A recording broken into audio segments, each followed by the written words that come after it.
What's up, everyone? I'm coming at you from a different angle today, and as you can see, I'm actually in my office where I make the edits for these videos happen. A little bit different scenery than the garage that you're used to seeing, but as promised in the last video, you saw that I was going to break down what it actually cost me to build the Chevy trucks Kawasaki, and I'm going to be doing that in this video today. And I think a video like this is super important to do because I know a lot of people see these garage builds that everybody does, and they're like, man, I wish I could do one of those, but how much does it actually cost for someone like me or just an average Joe to go out and build some of these garage build bikes?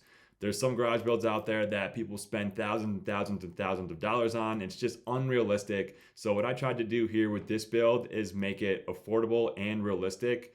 So anybody could just go out there and literally buy the same parts that I bought and put on their bike and make the same bike that I had. And without further ado, guys, let's dive right into it. Let me just switch over, pull up my spreadsheet. Okay, so we're gonna start off the bike. The bike is obviously a 2007 KX250, and that thing cost me 1,500 bucks. So a little backstory about the bike. I was searching for a KX250 because I really wanted to do like the Chevy trucks build, and I was on Facebook Marketplace here in the Utah area, and the bike is actually from Idaho. The person didn't have any pictures for the ad. It just said there was no description of the ad at all. It was just make me an offer, and I was kind of thrown off a little bit, and I was like, I'm not going to respond to that. So I didn't. I probably didn't respond to that for like 3 weeks. So finally, I just threw a shot in the dark, asked if they had some pictures of it. They sent me back some pictures, and I gave them a pretty brutally honest offer based on the condition of the bike, and picked up the bike for 1,500 bucks. So the bike was running when I picked it up, but as you guys can see here, it was really beat up. I mean, definitely not taken care of. Bars were bent, things were bent in all kinds of places. I mean, the thing hadn't been washed in I don't know how long. Those were stock tires on there, guys. So the bike definitely needed a lot of work, and I was able to pick up the bike at a great price. Man, if you guys are watching Craigslist or KSL here in Utah or Facebook Marketplace, these two strokes are going for ridiculous prices right now, at least double. I mean, I was looking for a bunch of two strokes for my current project, and these bikes are going for $3,000, $3,500, $4,000, and I'm just like, what? How is that even possible? But yeah, two strokes are hot right now, so it is what it is. So I kind of got lucky before like the bike build scene really got started to blow up. So bike was 1,500 bucks. Next up, we'll start with the frame. So you guys obviously saw that I powder coated the frame. I took that to a local shop here in Sandy, Utah called Full Blown. And out the door, that cost me $215, which I thought was actually pretty reasonable. I was expecting to pay a little bit more to powder coat the frame, but 215 bucks for the powder coated frame. Next, we're going to dive into the engine. So first things first is the crank rebuild. I needed to send the crank out to get new bearings, rod, and pin in there.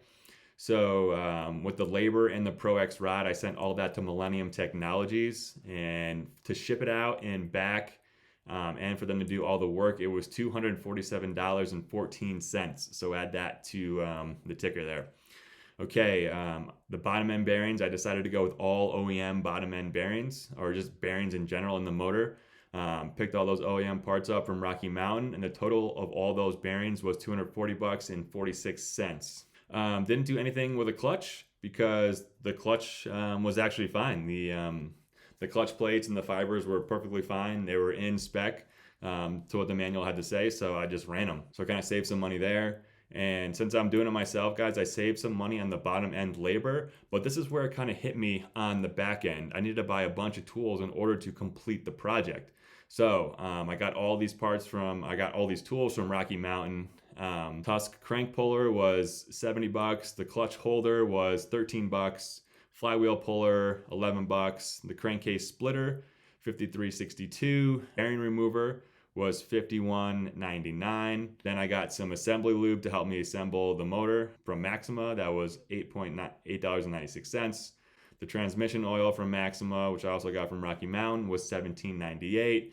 And then I also picked up some liquid gasket from that Yamabond made, also from Rocky Mountain, and that was $9.42. The subtotal of all, just the bottom end alone, so the labor in the sending out the Millennium Technologies, all the OEM bearings, and all the tools that I needed to rebuild the bottom end of the motor myself, that all cost me $723.54. So when you're doing these bike builds by yourself, things also do add up pretty quickly too if you don't have the tools. Now, going forward, since I have the tools, I'm not going to spend as much in tools as I would need. So that would basically save me a little over $200 in tools to rebuild the engine. Now, if you sent your bottom end to the shop to get rebuilt, it may cost that to have the shop rebuild the bottom end. I don't know. I think it's around that cost. If it's probably even more than that, to be honest. If they're charging like what, $100 an hour or something like that. So you buy these tools one time, do it yourself, and then you pretty much have tools for the lifetime, and then you have a lifetime's worth of bottom end rebuilds for you. So next up was the top end Vertex piston kit and complete gasket kit I got from Parker MX. So the Vertex piston kit was $114. The Vertex complete gasket set was $70. Instead of doing the top end myself, I needed the cylinder to be honed out on the inside and just cleaned up. What I ended up doing actually is taking the bottom end of the motor, the piston kit, the gasket kit, and all the parts needed to reassemble the top end and put the motor back completely together. Took that to Matt over at Proven Moto in Heber, Utah, and he was able to put that together for me for $289.94. So the total for parts and labor to complete the top end of the motor was $473.94. So total to do the engine rebuild was $1,197.48. Now, guys, I also bought a Motorsport Products engine stand from Rocky Mountain to help me build that bottom end. So tack on another $145.79 to that. So the total engine build with engine stand was $1,343.27. Now, it's not completely necessary that you need to rebuild the bottom end with the engine stand, but it made it so much easier where the motor wasn't rocking around on the workbench in front of me, and the motor was nice and secure, and it wasn't going anywhere. So if you're going to be rebuilding the bottom end of a motor, or just your motor in general often, I would definitely highly recommend one of these engine stands. All right, we had some miscellaneous engine items that I did end up buying for the bike. V-Force reeds, they are an absolute must if you have a two-stroke. Got those from Rocky Mountain for $141.95. Also, guys, I want to just note real quick before I go any further that all these prices don't have tax included with them. So if you're going to go on like Rocky Mountain site, I mean, this is what they are from the website. So if you go on there, I mean, prices probably fluctuate here and there, but these prices do not include tax. What I'll end up doing is adding 7% tax on to the end of the video. Engine miscellaneous, you guys saw that sweet Electron carburetor. Another, I say another must purchase, must investment for a two-stroke these days. I struggled with going back to a carbureted bike from coming off fuel-injected four-strokes. I was just nervous about it. So I was on the fence for a while, whether I wanted to get Electron carb or not, or just keep the standard carb. But I ended up pulling the trigger, and it was definitely the best decision that I made for the bike, especially with being up in elevation here in Utah, and I could be riding up at 8,000 feet, or I could be riding down to 4,000 feet. So the Electron carb just handles that nicely, and I don't have to worry about jetting. So the Electron is $509. I got a spark plug from Rocky Mountain, $10. Carburetor vent hoses. I got the sweet, clear, kind of like pink hoses that made the Electron look even sweeter than it already does. Those were $24.30 from Rocky Mountain. And then kind of cap off the engine miscellaneous items, I got an air filter, twin air filter from Parker MX, which is $25. Moving on to the exhaust side of things, you can make these builds more affordable if you just do your due diligence and research on parts. So a lot of these, if you guys listen to these podcasts or especially around the holidays, these companies will do like Black Friday sales, or PulpMX, for example. I'll get that to a little later. They have a bunch of coupon codes that you can use for these websites and companies. So the Pro Circuit exhaust, you guys saw that. I got the Works pipe, and then I also spent the money to get the TI2 Shorty silencer. Pro Circuit was running a 35% off Black Friday sale. The 35% kind of pushed me towards getting the sweet carbon fiber Shorty exhaust, which looks absolutely mint on the bike. The TI2 Shorty silencer is normally $335 or something crazy like that.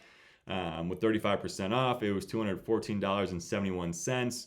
And then the works pipe as well, instead of being like $225 roughly, it was $170.60 with 35% off. So I spent a little bit more on the pipes, but I was also more conservative in other parts of the build because I knew I wanted to kind of splurge in these other areas. I had to buy some random OEM exhaust parts like the exhaust damper, the muffler damper fitting, a collar, and muffler seal.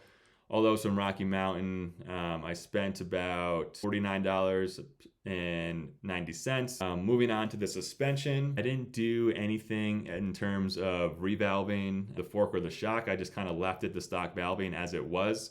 I did have old springs from a 2008 KX250 450F that I had. That were a little bit stiffer spring rate, so I lucked out there. I threw those in the front forks and on the rear shock as well. But if you guys were to need new springs, it'd be around $300. Luckily, I didn't need to do that.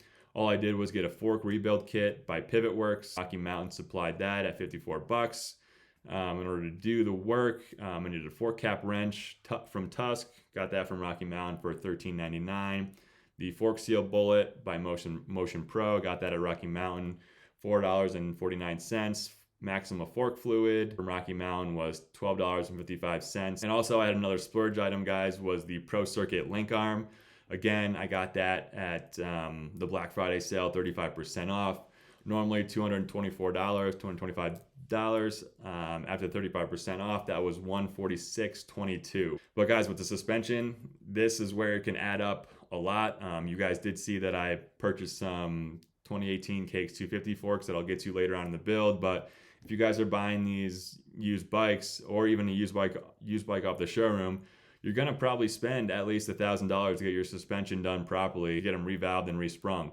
I would first start with getting them resprung, ride it like that, and then if you really want to tweak it some more, then I would spend the money on a revalve based on what you're doing. You know, if you're doing off-road, single track, or you're doing motocross racing. So expect to spend at least $1,000 if you're not going to be doing your suspension yourself and you want it to get it set up to your own specs. Moving on to some chassis things, I needed to put new steering stem bearings, and with the bearings came new races. So I got the bearings from Parker MX.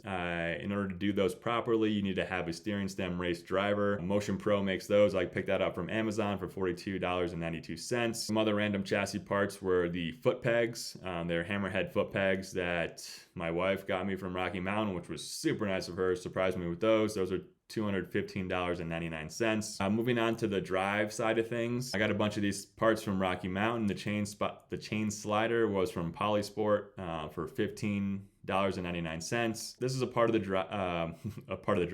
build where I ended up saving some money on and didn't splurge on like a really nice Renthal chain and sprockets like I wanted to. I ended up going with primary drive from Rocky Mountain. The chain, front sprocket, 13 tooth, and a rear sprocket at 52 tooth. I've had really good luck with Rocky Mountain's primary drive sprockets and chains in the past on a 2016 FC450. So I just decided to save some cash here. Total, that kit for chain and sprockets, guys, was $100.97. You can't beat that. That's so good, and they work great, and they've lasted a really long time. Like I said, I've had good luck now on 2 bikes, and I absolutely can't complain about them. A splurge item that I did spend some money on was the TM Design Works chain guide, that green chain guide that you saw. I've always wanted one of those. Was able to pick that up for $75 pretty much. Moving on to the wheels. Another part of the build where I wanted to save some money on. I'm not like a crazy hard fast racer where I'm like OJing things and have the potential to like bend spokes or rims or anything like that. So I simply went with the Tusk front rims, rear rims, and spokes.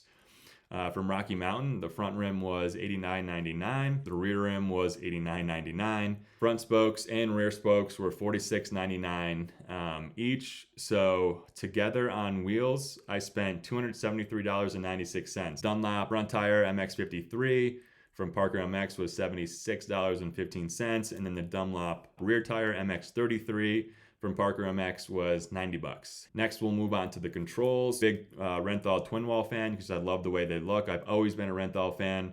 So if you're gonna buy those new, they're around $125. Handlebar mounts for the oversized bars I got from Parker MX were $39.99. I needed a clutch cable, Motion Pro clutch cable. Parker MX was $11.69. And then the clutch lever, brake lever I got from Rocky Mountain. They were both Tusk. Clutch lever was cheap, $6.79, and the brake lever was $7.99. I needed new front brake pads. Got those at Rocky Mountain for $21.54. And then I got ODI MIG lock-on grips from Parker MX for $23.95. Moving on from the controls and moving over to like the plastics and body side of things, pretty much got everything from Parker MX. It was a combination of Acerbis, Cycra, and UFO because I wanted the whole bike to be green. Kind of break it down right now. Front fender, Acerbis was 19 bucks. The front number plate was a Cycra, 27 bucks. Rear fender, Acerbis, $20.80. The lower fork guards from Acerbis, 24 bucks. The side panels, I needed to get those from UFO to get those green, 42 bucks for those. And then the shrouds were Acerbis at $37. And then the mud flap from Rocky Mountain was actually an OEM part at $23.97 because that thing was all chewed up. But guys, what I have to say about that, the graphics make the bike, guys, and Mellow Designs, Tyler at Mellow Designs, he crushed it with these Chevy truck graphics. I was like, hey dude, I want to put the 01 look, 01 Carmichael look on the 07 style shrouds, and Tyler absolutely crushed it, as you guys can see. So hit up Tyler at Mellow Designs for any of your graphics needs. So seat, this was also another Black Friday sale. You guys see the sweet all green Guts Racing seat cover, but the gripper seat cover normally goes for $59.90. Still, that's really cheap for a seat cover, I feel. But Guts was running a Black Friday sale at 40% off, so that was $36. And then I also needed seat foam because, as you guys can see, the stock seat that was on there was way carved out. So seat foam was normally $89.90. With the Black Friday sale of 40% off, that turned it down to 54 bucks. So the seat total, the seat foam and cover total was $90. I mean, you can't go wrong. Couple kind of winding down here to the end, guys. Miscellaneous bike parts. Tusk hour meter from Rocky Mountain was $24.99. Frame grip tape from Nihilo Concepts was $18.99. I also got some air valve caps from Nihilo Concepts that were $5.99. Yeah, so that's pretty much the breakdown of the bike, guys. The total of everything that I just mentioned that I spent, I mean, I probably spent, random dollars here and there, but I honestly can't remember where that might have been. But these are the main things that I spent money on. And if you were doing, a bike rebuild, you might have to spend money on too, plus or minus here and there. But total, without tax, the bike, including the bike and all the parts, guys, you're looking at $6,144.58. Add some shipping costs in there, some 7% tax in there, like a rough estimate for 7% tax. Add another $430 on top of that. So I'm at almost a total of $6,500 for this for this bike that you see here. I did luck out with not needing any bearings. I didn't need any suspension bearings or wheel bearings, so that saved me a few $100s there. For the most part, it was a complete engine rebuild, frame powder coat, a bunch of new parts, plastics, everything. I'm at $6,500 with tax. If you think about it, guys, if you were to go buy a brand new KX250 back in the day, the MSRP was probably $59.99, almost $6,000, tax out the door, you're looking at $6,500. So it's literally, to do one of these rebuilds, it's pretty much the cost of a brand new two-stroke back in the day. You guys did see that I added the 2018 KX250F forks. I bought those off the Vitala MX forum. That was a total of $425 shipped. I feel like I got a pretty good deal on these newer forks if you're looking to upgrade on the older KX250s. Normally you're probably spending at least $600 or so. And these were also sprung and valved for a 215-pound Vet A rider. I'm like a Vet B rider, probably like 205 with gear, so I just lucked out with the valving and springs in these forks. And also add another $45 for the Trick Engineering steering stop. But there you have it, $7,000, pretty much $7,000 total that I spent on this KX250. Also, if you guys are thinking about doing a bike build project, leave a comment, leave a question below, and I will definitely get to those questions as well. But guys, stay tuned because I am announcing the project that I'm going to be doing with the Honda, Yamaha, Kawasaki, the Kawasaki and Suzuki at the end of this week. So I am so stoked to finally share that with you guys and get underway working on that. Guys, make sure you subscribe to the channel because I'm going to be putting out weekly updates. You guys saw the weekly brap dates. If you haven't already, those are going to be dropping every Monday. I'm going to be doing multiple videos on the bike breakdowns and just a review of all the parts that I use on the bikes. And so there's going to be serious content coming at you guys. You're going to want to subscribe and punch the like on each of these videos because I've got some really cool stuff coming. All right, guys, until next time, peace, and we'll see you in the next video.